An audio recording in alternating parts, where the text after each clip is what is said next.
established can then grow and help to support both leadership and the teams on the ground.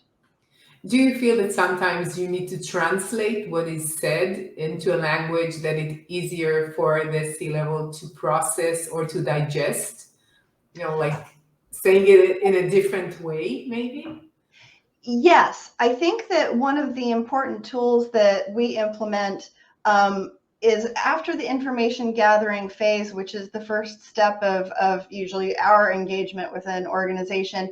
We bring to the table what we're calling a baseline report, where instead of speaking about specific comments, we're talking about the information in aggregate. So really, we're talking about trends. And if the trends indicate that 67% of your organization doesn't believe that the platforms that you're using for communication are effective, it's important for leadership to know that.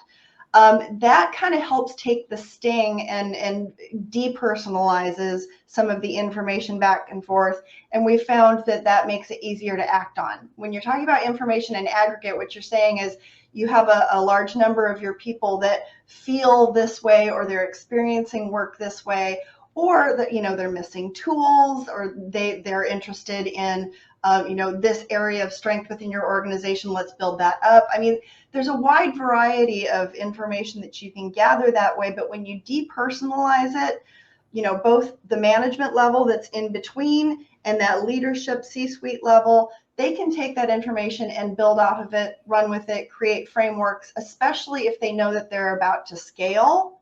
Or if they're in a position where, a lot of organizations are right now, where they want to prepare for what's next. What happens after the Great Resignation?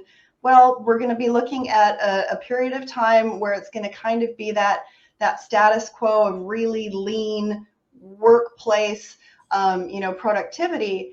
But eventually there are going to be those people who tried their hand at entrepreneurship and realized that it's not something they were trained to do. It's really hard, it's super expensive, and they'll come back to the workforce with those added skills that make them really valuable. Because once you've tried to run a business, you know more and have experiences that you can translate into innovation and design when you come back to the workforce, if that's what you choose to do.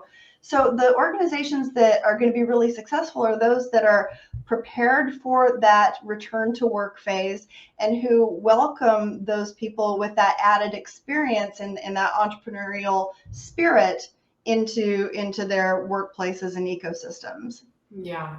I will go back to the Great Resignation afterwards, but I want to ask you about going back to the offices. I just read that Elon Musk told his employees to return to 40 hours a week to the office or quit.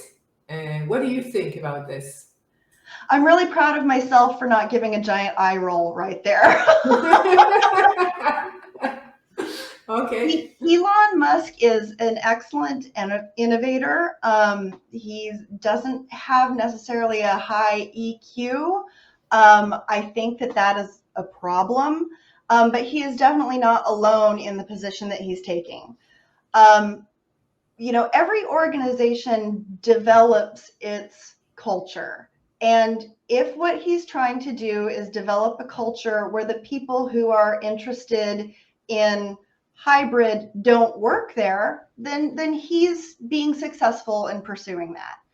Unfortunately, there are excellent workers and the majority of society who do want flexibility, and he's going to be losing out on that. So the people who are interested not just in flex work, but in a culture that is less about dictatorial mandates and more about professional and personal development and communication and trust building, those workers are going to leave to find some place that's a better fit for them. So he has limited his ability to, attract talent in that way. That's not the way I roll, but then again, I don't run Tesla. So Yeah, me too. And luckily, I would say. But when I think about, you want to be like Tesla, innovative company, you want people to bring their engagement and their enthusiasm to your workforce, to your workplace. And if